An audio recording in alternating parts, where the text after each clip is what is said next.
Hello and welcome to Africa Live, where we bring you African and global news from all perspectives. I'm Famida Miller. It's 8 p.m. here in Nairobi, Kenya, noon in Washington, D.C. and 1 a.m. in Beijing. Now, also coming up in the next half hour. Queuing for loaves, Egyptian government ponders over how to address scarcity of bread. And breaking the gender ceiling, unveiling Burundi's first lady of football.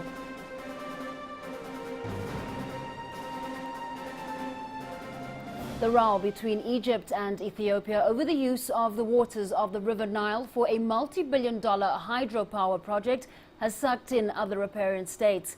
South Sudan and Uganda have voiced their support for the controversial dam. CCTV's Karim Chala begins our broadcast with that report. The row over the River Nile is not about to fizzle out, with Uganda and South Sudan jumping into the ring. Kampala and Juba claim all the riparian states have a right to the use of the waters of the River Nile and have cautioned Cairo against issuing inflammatory statements bordering on war cries. We believe that there's really no cause for conflict because the Nile as a resource is a common resource shared by all the people in the Nile Valley.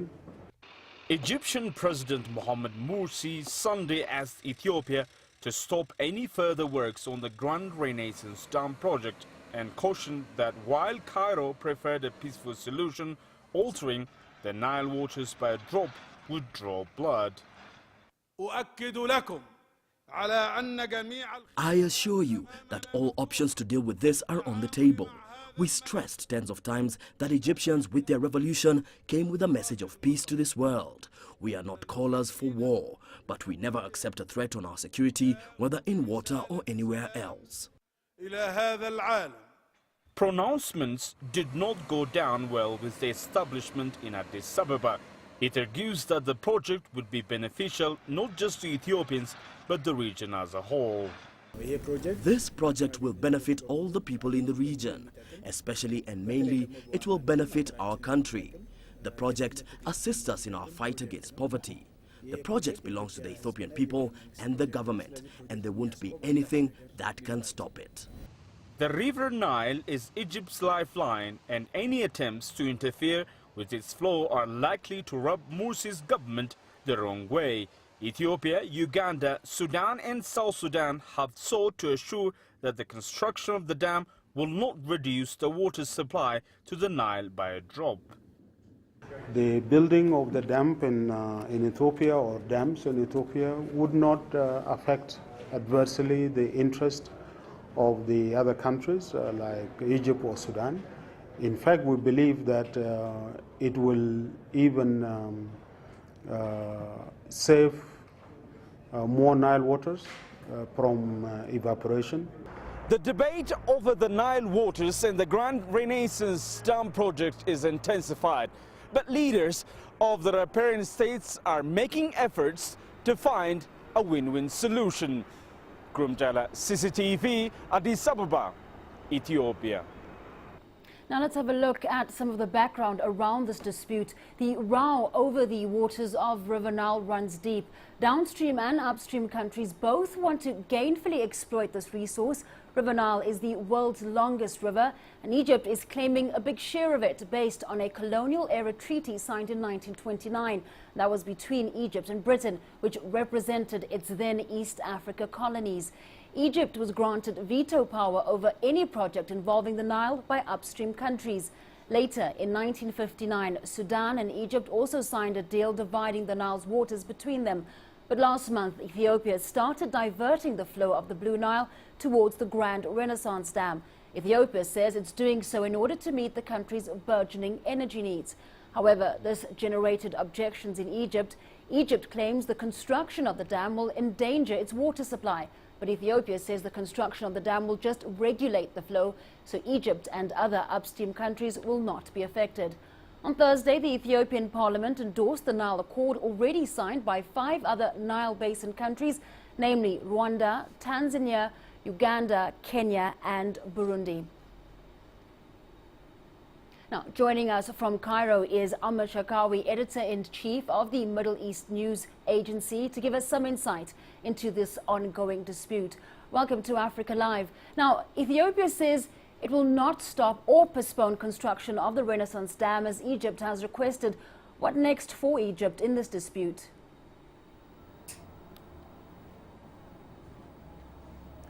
Yes, I think this is Egypt thinks that this is a hardline stance from Addis Ababa, because the Egyptian government sent the Prime Minister, Mr. Kamel Amr, tomorrow, Sunday, to Addis Ababa to try to ease the tension between Egypt and Ethiopia over the Great Renaissance Dam near the border of Sudan. So we have negotiation. Egypt has negotiations, ongoing negotiations with Ethiopia, with Addis Ababa. Even the President Mohamed Morsi let it open for all options, including the military option. So he didn't mention, frankly, the military option, but he said that all options are open to deal with this crisis. So I think that the Prime Minister was talking domestically to the people, especially that the government is anticipating the end of this month's marches and demonstrations against the president-elect. So some parties, some Egyptian political parties think that there is some kind of what we call conspiracy theory behind the Ethiopia's enthusiasm to implement and to complete and to start the work of this high dam unilaterally, because since last year we have a verbal agreement between Cairo and Addis Ababa that they will postpone any constructions of the dam, the Renaissance Dam, since there will be a new elect government in Egypt. So they started unilaterally and without any talk with Egypt and Sudan. They started the dam, and some political parties think there is a conspiracy and that Israel helping Ethiopia to harm the rights of Egypt in the waters of the Nile. Nile River giving Egypt 98% of its needs of water. So Egypt has a very sensitive stance regarding the waters coming from Blue Nile that Ethiopia is planning to build a plant on it, which provide the river in Egypt with 85% of its waters. Now, Mr. Shakawi, you mentioned that, there was some conspiracy theory that there was an external force involved in Ethiopia going ahead with its plans. Now, Uganda has also sided with Ethiopia on this issue. Does that put more pressure on Egypt regarding its long-held rights over the Nile water?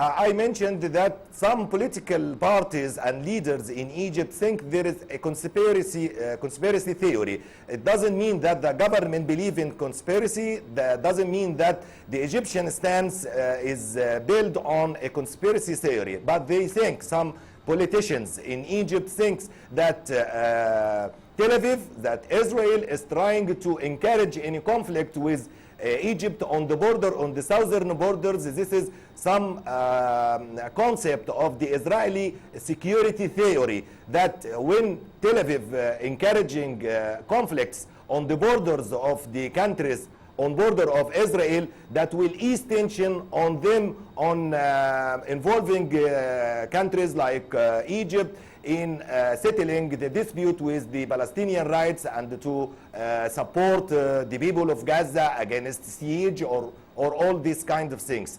This what some politicians in Egypt believe. But Uganda, and we have some legal stances regarding this. Some the countries of the Nile Basin have their rights, and I think that Egypt believe and that can accept the rights of the all Nile basins to develop and to help them and to support projects of development in Nile basin countries like Uganda, like Ethiopia, like other Nile basin countries. But Ethiopia has took this action unilaterally.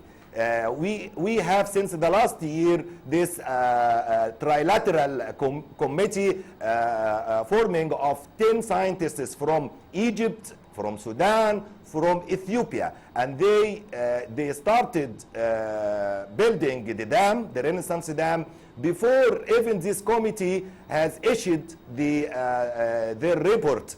And so this is how Cairo is trying to tell the Ethiopian that we want to have peaceful relations with Ethiopia. Ethiopia is a friend all the time, but we have to ease the tension on other sides, even for the public opinion, the Egyptian public opinion, the Egyptian politicians. The government now is trying to ease the tension, and they send the Egyptian foreign minister tomorrow to Addis Ababa to trying to find solution with Ethiopia. All right, Mr. Shakawi, by negotiation, by peaceful negotiations, and to Mr. Shakawi, unfortunately, we have to leave it there. Thank you very much for your time this evening. We're speaking there to Ahmed Shakawi, the editor-in-chief of the Middle East News Agency, on what appears to be a very complicated issue between Egypt and Ethiopia. Now, the former South African President Nelson Mandela is recovering well in hospital. That's according to his grandson, Mandla. He says the anti-apartheid icon, quote, looked good when he visited him and even smiled, unquote. He was speaking at the Mandela family village of Ngunu in South Africa's Eastern Cape province. This report from CCTV's Renee Dalkam. Nelson Mandela spent his boyhood years in this rural village, and this is where the bones of many of his ancestors lie. On Saturday, the Mandela family laid to rest another of their relatives, 97-year-old Florence Mandela. Mourners and church ministers paid tribute to her and also prayed for their patriarch and father of the South African nation, Nelson Mandela, as he lay in hospital battling a serious lung infection. Addressing the crowd as the chief of his community, Mandela's grandson, Mandla Mandela, assured mourners that his grandfather was recovering well. He said Mandela had smiled when he visited him in hospital in Pretoria. He thanked all who had been praying for his grandfather and the medical team caring for him. We must all pray for the tall Madiba, Chief Dalibung, the great son of the Mandela clan.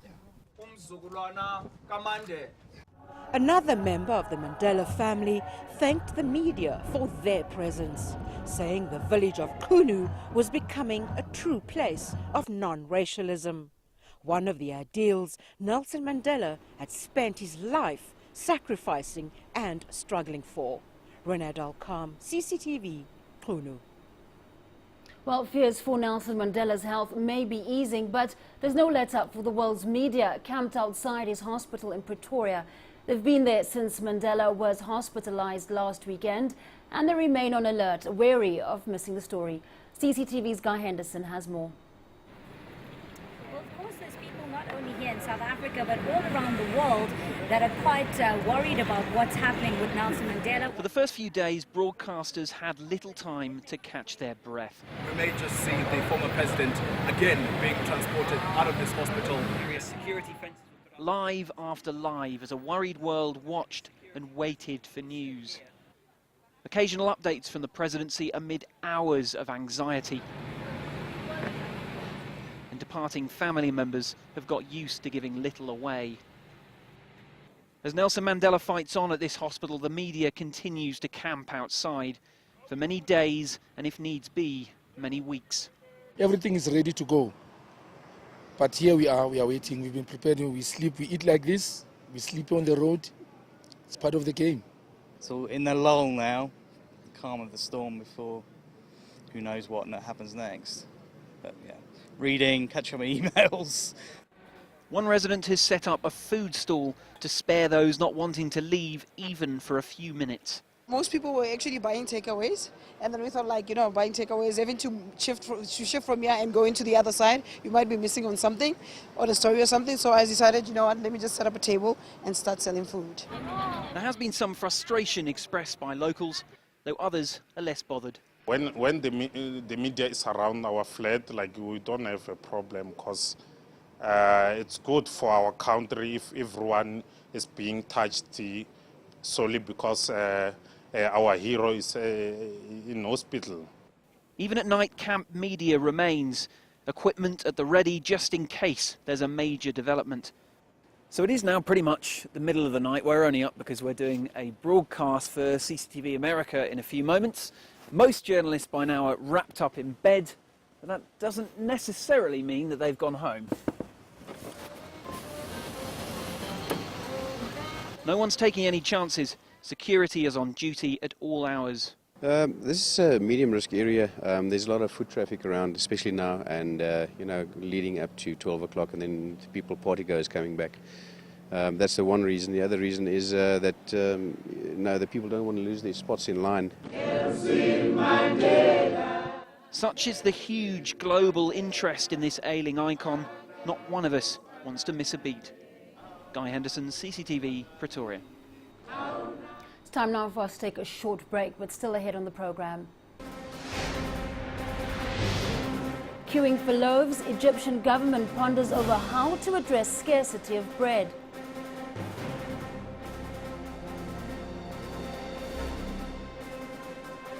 And making of a maestro, we focus on the artistic ability of a Nigerian kid wonder.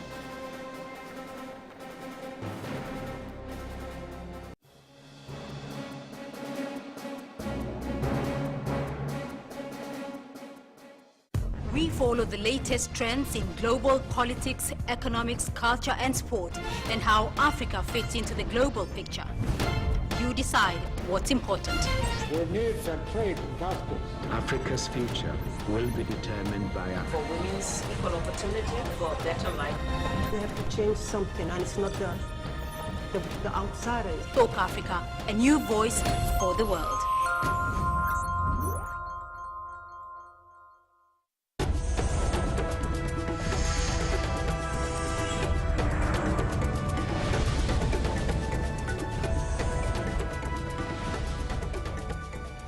Welcome back to Africa Live. Now, turning to North Africa, Egypt is currently facing a bread shortage. The situation's become so dire that many have killed to get a loaf. However, this is not a new problem. Egyptians have faced similar difficulties since the 1970s. CCTV's Yasser Hakim takes a look at the situation and just how the current Egyptian leadership is trying to solve it. People queuing in long lines in front of bakeries, fighting and in some cases killing over a loaf of bread has been a recurring nightmare for Egypt's governments. Bread is a cheap, vital ingredient of any Egyptian meal, which is why it has become a political force, not just an item on the menu. Because of this 3-cent piece of bread, the late President Anwar Sadat was nearly toppled because he wanted to cut the subsidies on it.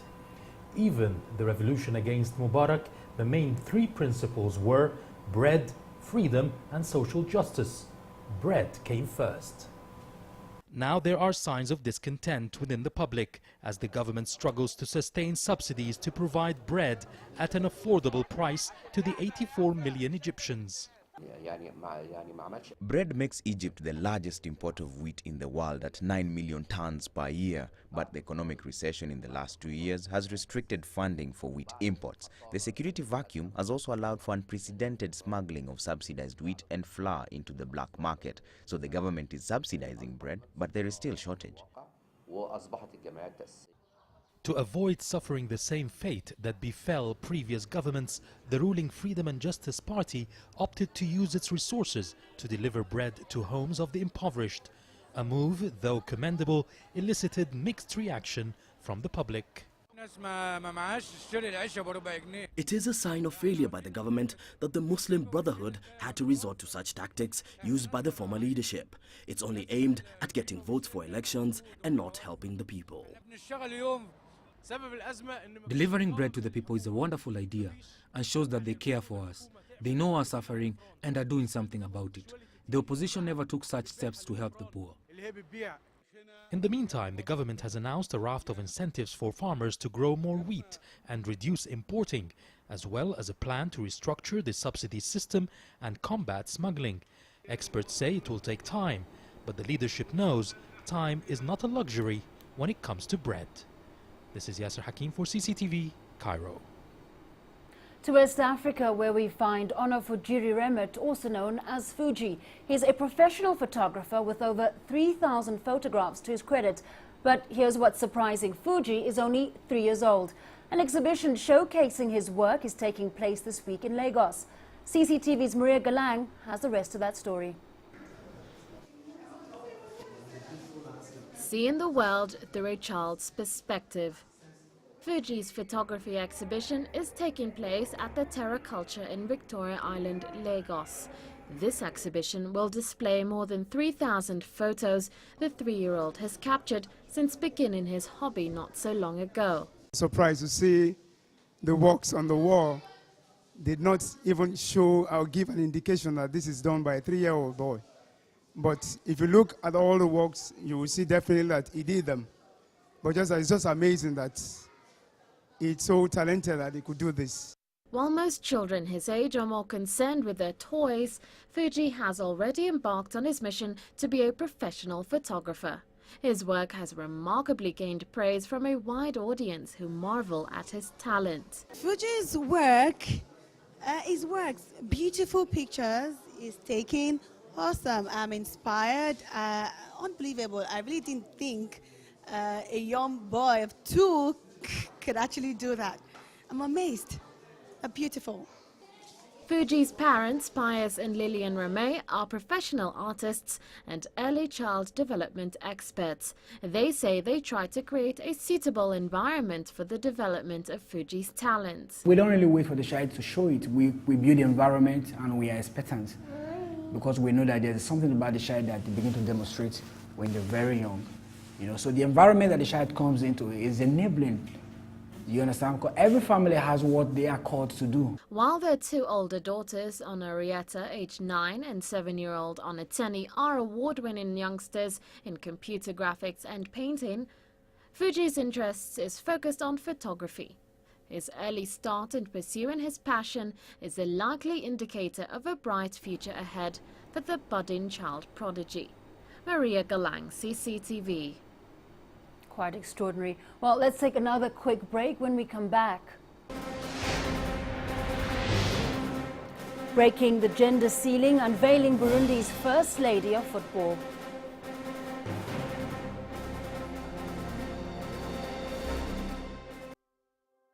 The Benue River in Cameroon is home to one of the most intriguing relationships ever documented. It is here that a rare friendship developed between a hippo and a man.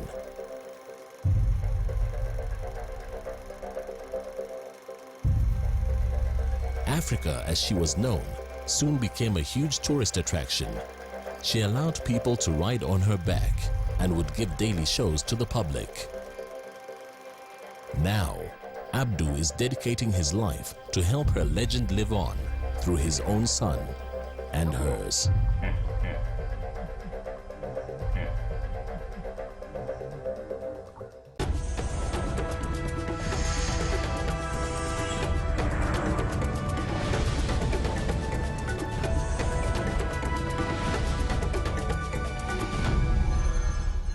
The woman known as the First Lady of Football is continuing to make history. Legend Sakera initially feared running for the top job in Burundian football.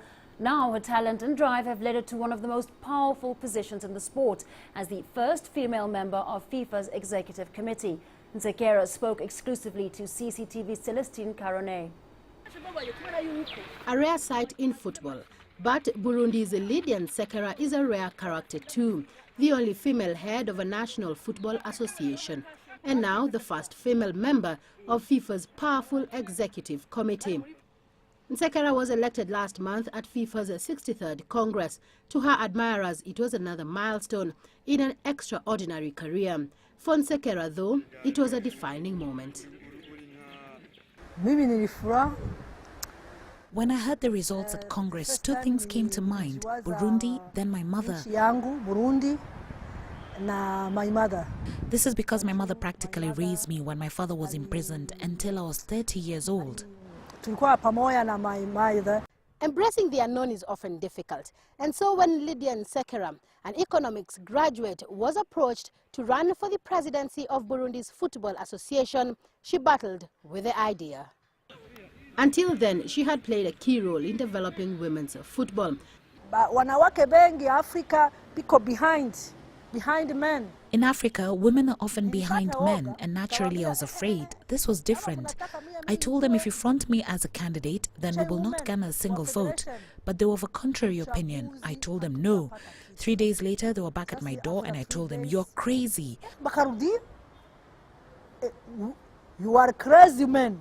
Finally accepted, but on condition that those who won't work get kicked out. Kama mtu anaenda tutamfukuza. When Nsekera took over in 2004, Burundian football was in disarray, thanks to squabbling among administrators and FIFA sanctions. Since then, Nsekera has given it direction and stability. Supporters credit her firm leadership. She says the secret is in ensuring everything is done above board. After the war, players had abandoned the country for Rwanda, DRC, and when I came in, my objective was to ensure we begin competing in tournaments and to make the player transfer process easy for our players. She says the issue of gender was never a factor. Your position helps people see the kind of leader and person you are. And if I had thought of myself as a woman first, then that would be all the men would see. I am a football administrator first, then the rest follows.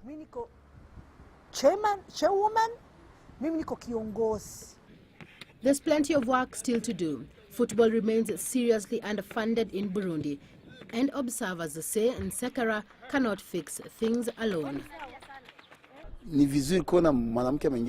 When a woman gets to such a position in football, it's not by luck, but because she knows her trade. The FA president, however, can't bring change alone and needs the government's help. 2013 is an election year for Burundi FA.